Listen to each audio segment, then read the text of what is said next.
तो हल्द्वानी से आप सीएम योगी को सुन रहे थे, जहां पर उन्होंने कांग्रेस को सबसे बड़ी समस्या बताया। आगे खबरों में बढ़ेंगे। उत्तर प्रदेश में समाजवादी पार्टी से अलग होने के बाद अपना दल कमेरावादी की नेता पल्लवी पटेल यूपी के सियासी समर में कूद गई हैं। पल्लवी पटेल और असदुद्दीन ओवैसी की एआईएमआईएम पार्टी गठबंधन ने यूपी की 7 लोकसभा सीटों पर प्रत्याशियों के नामों का ऐलान कर दिया है। पल्लवी पटेल और ओवैसी गठबंधन में उम्मीदवारों की सूची जारी की गई, जिसमें पीडीएम यानी पिछड़ा, दलित और मुस्लिम फॉर्मूले को ध्यान में रखा गया है। इस लिस्ट में एक प्रत्याशी मुस्लिम है।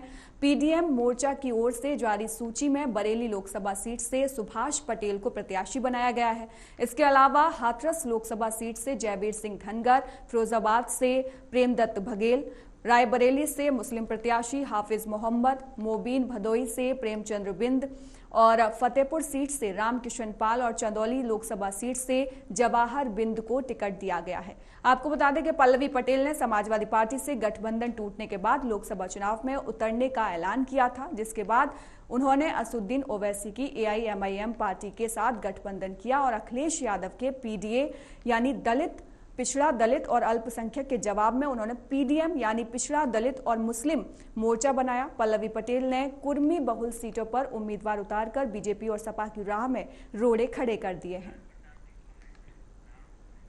वहीं इस पर अधिक जानकारी के लिए हमारे साथ सिद्धार्थ प्रताप सिंह जुड़ गए हैं फोन लाइन पर। सिद्धार्थ, अब पीडीएम को लेकर पल्लवी पटेल फॉर्म में दिखाई दे रही हैं। आगामी लोकसभा चुनावों में इसका कितना कुछ असर देखने को मिलेगा?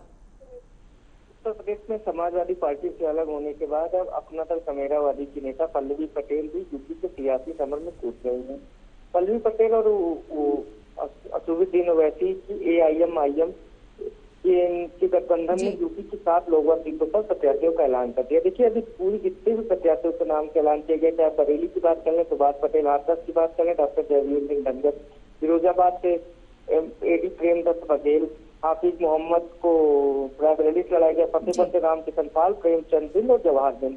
देखिए, ये जितने भी नाम है ये सब पीडीए जिस पीडीएम की बात करते थे उसी से आ रहे हैं और अखिलेश यादव उस पीडीए की बात करते हैं। पूरा चुनाव जो है वो अखिलेश यादव के लिए अब और कठिन हो गया है, क्योंकि देखिए, पीडीए वर्सेस पीडीएम जो वोट बैंक था पीडीए का, जिस पीडीए की बात करते थे अखिलेश यादव, जो समाजवादी पार्टी का वोट बैंक था, उसी पर कहीं ना कहीं पीडीएम भी अब सेंधमारी करेगा।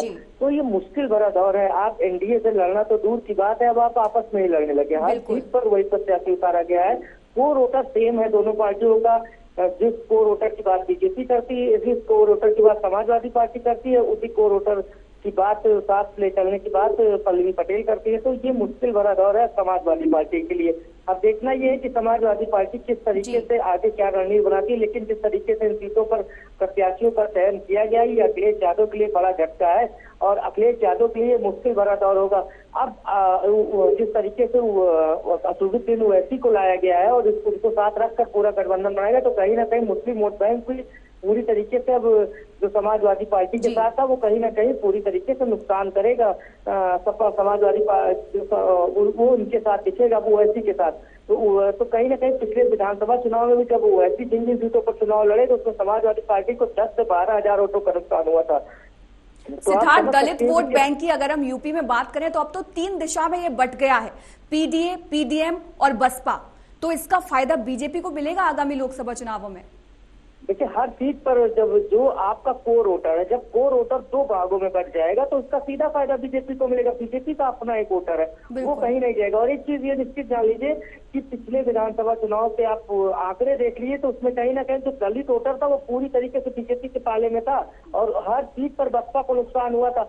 अब आप चाहे ओवैसी भी ये चीज जानते हैं और ये बात पल्लवी पटेल भी जानते, चाहे जितनी कोशिश कर ले, जो वोटर या बीजेपी के साथ जाता है या फिर वो बसपा के साथ जाता है, समाजवादी पार्टी से पिछली बार भी नहीं गया। देखिए, पिछली बार का पूरा जब दोनों का गठबंधन था समाजवादी पार्टी और बसपा का, तो कहीं ना कहीं समाजवादी पार्टी का जो कोर वोटर था उसने बीएसपी को वोट किया, तब बीएसपी ने 10 सीटें जीती थी। और लेकिन जो बसपा का कोर वोटर था उसने बीजेपी को वोट कर दिया। जहां पर समाजवादी पार्टी का प्रत्याशी था वहां पर वोट नहीं दिया, इसीलिए तो गठबंधन टूटा। लेकिन यही गठबंधन टूटने का कारण था। तो ये मुश्किल भरा दौर है, सबसे कठिन दौर और लगातार ये अखिलेश यादव के लिए, अब अखिलेश यादव किस तरीके से जो अपना कोर वोटर है उसको कैसे बचाते हैं, ये देखने वाली बात होगी। और किस तरीके से क्या उनका फार्मूला होता है, किन लोगों को लाते हैं, और जो जितनी भी सीटें हैं उसमें कहीं ना कहीं इसमें भारी नुकसान होता हुआ दिख रहा है। जो अब देखना यह है कि तो आने वाला वक्त बताएगा कि आंकड़े तो कुछ बहुत कुछ बता रहे हैं, लेकिन अब वोटिंग होने के बाद चीजें निश्चित होंगी। लेकिन ये मुश्किल भरा दौर है और पल्लवी पटेल ने सबको चौंका दिया है। ठीक है सिद्धार्थ, धन्यवाद तमाम जानकारी के लिए।